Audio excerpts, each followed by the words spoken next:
Hello and welcome to FPL Mate, your best mate for Fantasy Premier League content for the 2021-22 season. My name is Dan and we are doing the final buy, sell, keep, avoid video of the entire season. The Gameweek 38 buy, sell, keep, avoid video where we're going to give you some transfer tips, tell you who you should be buying, selling, keeping and avoiding. You guys know this by now, we've been doing this for 38 game weeks. But yeah, hopefully you guys are going to really enjoy this one. I'm going to try and keep things as interesting as possible as it is the final week. So if you do enjoy it, please do leave a like, and if you haven't done already, guys, please do subscribe as well. But before we go any further, just a quick word from our sponsor today. So I'm very pleased to say that one of my favourite non-FPL tools is back sponsoring the channel. Pouch is a free desktop browser extension that automatically finds and applies the best discount codes that you might not know about when you're shopping online. So for example, say I'm looking for holiday destinations, this hotel in Rome looks unreal, let's go pay. But before we do, Pouch automatically pops up, lets me know how many discount codes it's found and applies the best one to save me the maximum amount of money. I just saved over £75 without having to do anything. Pouch works on over 3,000 UK sites, that's more than any other similar browser extension in the UK. And they've now launched Pouch Points. Even if there are no live codes available at the time, you can still earn points from participating retailers, which can be redeemed later for gift cards. It's completely free, so there's literally no reason to not give it a go. It's an essential pick for your browser extension squad. Super easy to install, and make sure you pin it to your browser as well. The first click being this one right here, which is also at the top of this video's description. Doing so supports the channel, but more importantly, supports your wallet. So what are you waiting for, guys? Join Pouch. Alright guys, so quickly on the rules. Buys are players you probably don't have but you consider bringing in. Sells are players you probably have but you consider removing. Keeps are players you probably might be thinking about removing, but I think you should actually keep them. And avoids are players that are pretty hyped up right now. I think they are potential huge traps that maybe you should avoid. And those ones, the avoids, are always controversial. And I have got one really controversial one in the avoids this week, just because, you know, it's a special occasion, guys. It's a very special game week, so do stay tuned for that. And please don't berate me too much. It is just an opinion-based video after all. But there we go, guys. Let's start ourselves off today with some buys. So our first buy today is Tony, and I do think Tony is actually probably the most sensible transfer move you can do this week, pretty much. I know a lot of you guys have got forwards in your team that you don't like right now, whether that's an Aston Villa forward or an Everton forward at the moment.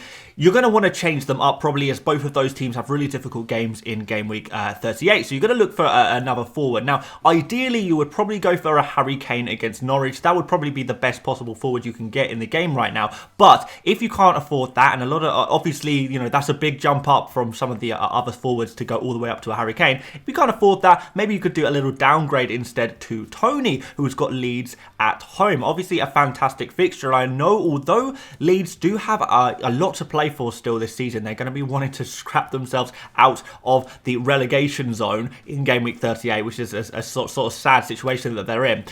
At the end of the day, Leeds are just not a very good defence, and they keep consistently proving this, that they cannot defend very well. So every time a team comes up against them, they get lots of opportunities to score. So that brings us to Brentford, a team that has, you know, a little bit of attacking potential. They've been playing pretty well recently, right? So let's have a look. Who can we go for from Brentford right now? Tony is a big candidate. Obviously, on penalties, his underlying stats are pretty good, and we have seen in recent game weeks he's had some pretty big hauls in him as well. Maybe not in the last 5 game weeks, but certainly before that, he was getting some really nice hauls, in part due to his penalty taking antics. He has been a bit of a penalty merchant, I guess, a little bit, but you've got to be in it to win it. And you know as well that Leeds are a team that do give away penalties occasionally. So those factors kind of added together with Tony's volume of shots, the amount of chances we know he's going to get in this game, makes him a really sensible transfer for us to do if we are looking for a new forward in our FPL team. So that's all the reasons why he's a buy.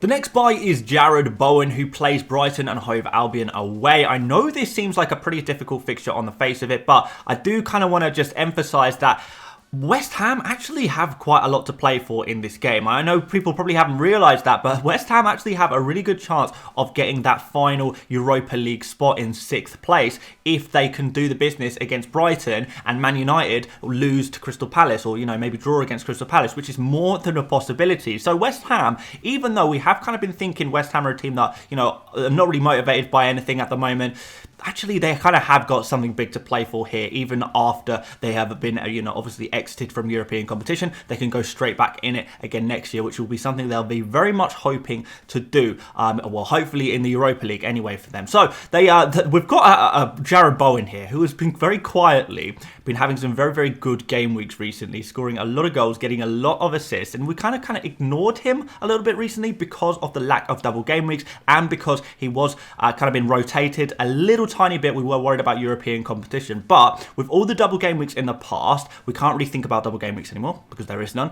We've got no European competition left for Bowen, so that's not a consideration either. And we can now just say, go back to the opinion we had way before all of that nonsense and say, we love Jared Bowen. And as FPL managers this season, we have absolutely loved Jared Bowen. And now is the time to talk about him once again, because there's no real reason to not have him in our teams anymore. And before there was reasons to not have him in our team. His injury, the rotation because of Europe, the lack of double game weeks, all of those reasons are in the past. Before that, he was considered basically a pretty much an essential player at one point. So why isn't he going to be an essential player for this final game week as well? And that's all I'm going to say on that one. Yes, guys, really good in terms of goals and assists, lots to play for. This Brighton away game, I don't think is that hard, to be honest. It's not an ideal fixture, don't get me wrong, but Brighton have, in certain parts of this season, conceded a lot of goals. So why not, guys? Why not go for Jared Bowen, an absolute legend of FPL this season, give him one final send-off in Game Week 38.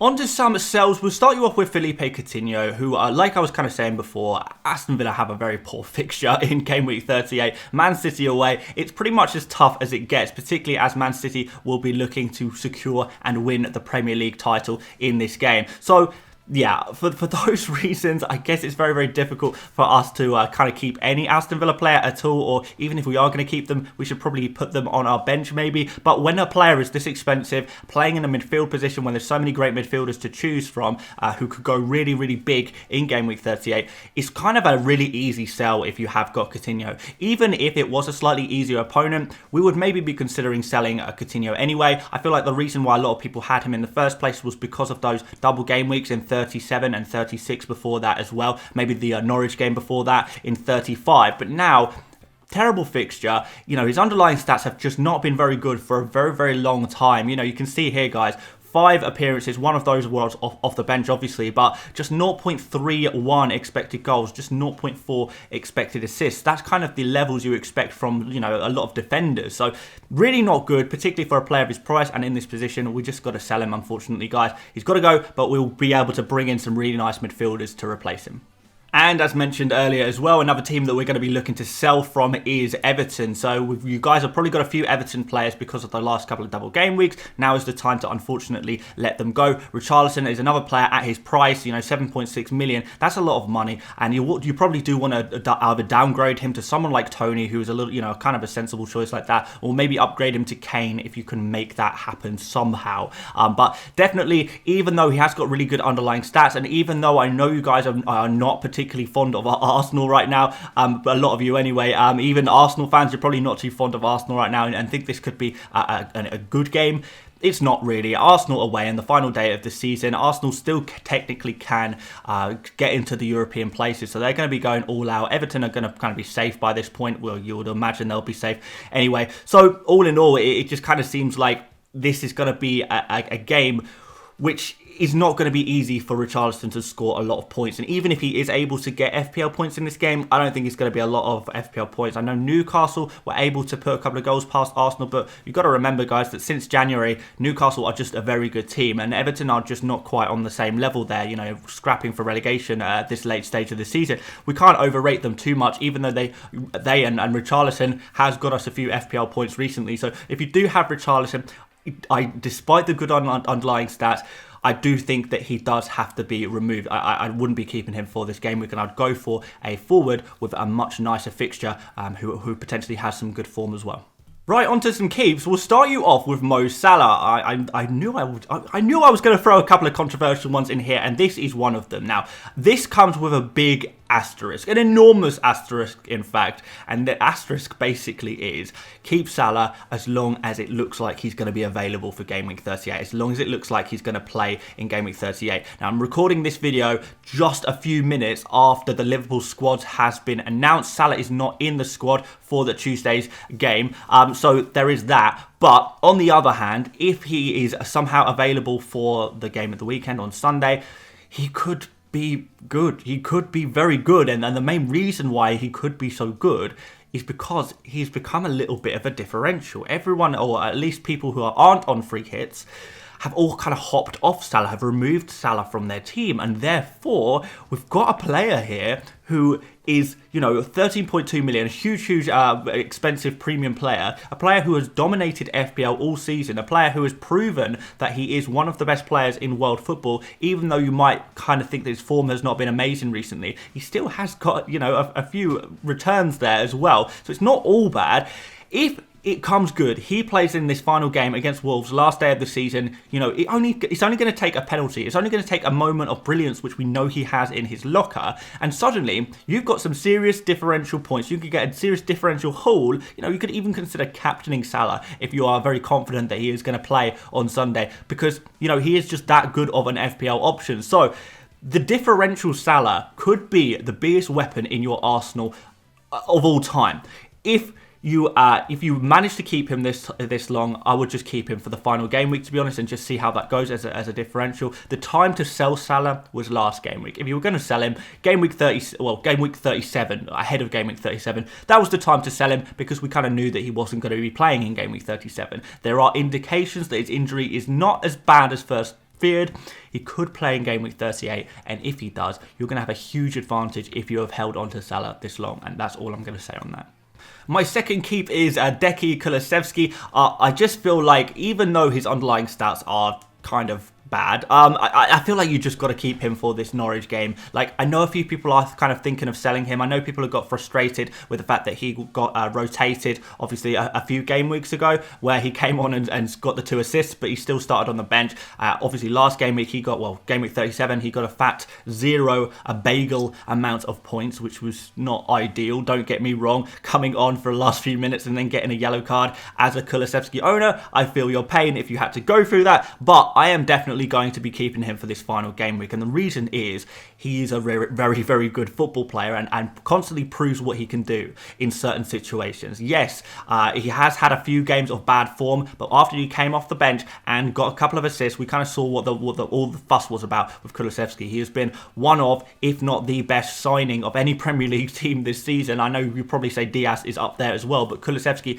definitely in the running there as a team that player that has transformed his team and played so well. So I would completely ignore the underlying stats because we know how good he is of a player, and I don't think I think he has come out the other end of his little barren run of form. I think he's out the other end. He's just kind of been unfortunate with the illness that kept him out of the game week 37 fixture, and I think he could do the business again. We've seen some of the hauls that he's had, we've seen some of the talent he's had on display, and he's playing against Norwich at home in a game which is the most must-win game of Spurs' recent history. It really is that huge of a game. Norwich, well and truly relegated, probably going to be playing in a quite open fashion, even more so than usual. There's going to be serious opportunities for Spurs players to score goals. I would want to go all in on Spurs, if possible, triple up on Spurs, Kane, Son, Kulusevski, get those attackers going, and this could be an absolute cricket score. You could seriously see this game being a 4-0 or a 5-0 or something like that, and if that is the case,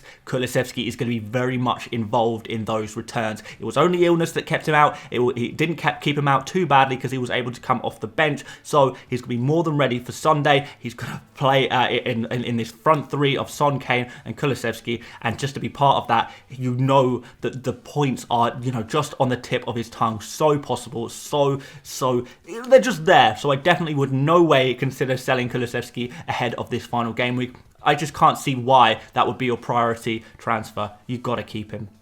And finally, some avoids. We'll start you off with one that I think is kind of sensible. I mean, when I make my avoids list, I look at the most popular transfers in, and I kind of go through the list of all of the most popular transfers in the world, and I go down and kind of look to see if there's any ones that stick out to me as, I don't really understand why people are buying that player. And to be fair, that was kind of hard to do this game week. It seems like you guys who have already made your transfers, it seems like you guys are already kind of along the right lines. But one player that did stick out to me as a player that kind of confused me why people were buying the player that was kind of, I don't know, like 8th most popular player transferred in or something like that, was Eric Dyer. I was kind of like, why are people transferring in Eric Dyer? Is it just because he's the only Spurs defender people really know?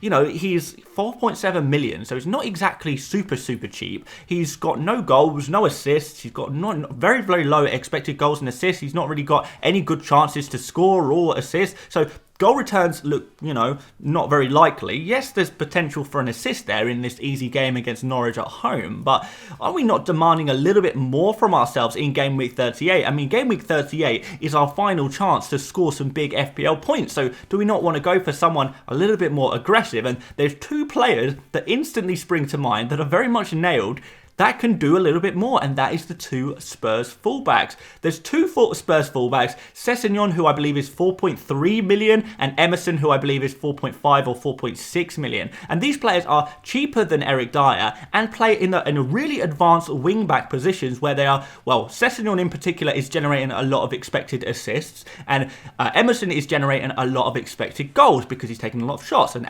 Sessegnon is creating a lot of chances. So these are the kind of players who, yes, so far those shots haven't found the back of the net, and yes, Sessegnon has got an assist, I believe, but he hasn't got a mega amount of assists or anything like that. But those two players, not only are they cheaper, but they give you that opportunity to get the mega haul, to get the 10-point pluses, which Eric Dyer is unfortunately just not very likely to get you, unfortunately. So I don't see why anyone would go for Eric Dyer when you can go for a Sessegnon, when you can go for an Emerson, especially given that the two wing backs in Emerson and Sessegnon, they are definitely nailed on. Reguilon is injured, Doherty is injured as well, so they have to play. It's a super important game. There's not going to be rotation or anything like that. Those are the players to go for. If you're going to go in on the Spurs defense, Emerson and Sessegnon are 100% the way you want to go. Pick your favourite out of those two. If you want Emerson, he's going to take a few more shots, but maybe he's not the greatest finisher in the world. If you want Sessegnon, he is kind of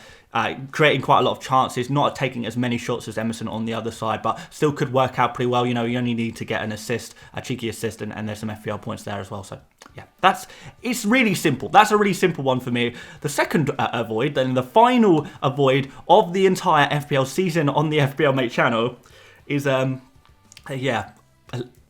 little bit riskier. Let's say that.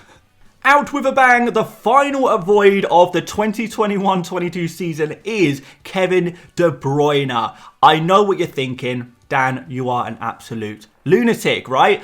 Well, I mean, yes and no, but I did want to put out maybe a slightly controversial one here to maybe kind of spark some discussion and see what you guys think, but I was kind of looking through a lot of stuff to do with my own team and kind of what kind of players I'm going to bring in. I mean, I've got enough money in the bank to actually upgrade one of my players to a premium player. So I'm either going to get in, a Kane, or I could get in a De Bruyne, or I could go for a Liverpool premium attacker or someone like that. I can get pretty much any player in the game, which is a really awesome position to be in. I was kind of figuring out who do I want and who do I not want. And a player I kind of decided I don't want is Kevin De Bruyne. Now, if you want him or if you already have him, absolutely fair enough. Particularly if you already have him, I definitely would not be selling De Bruyne. I don't feel that strongly about him. But when we look at De Bruyne compared to some of the other options, particularly like Son and Kane, I actually prefer Son and Kane quite a lot. And if you don't have Son already, for example, I don't see why you wouldn't go for Son ahead of De Bruyne. Now, this Aston Villa game is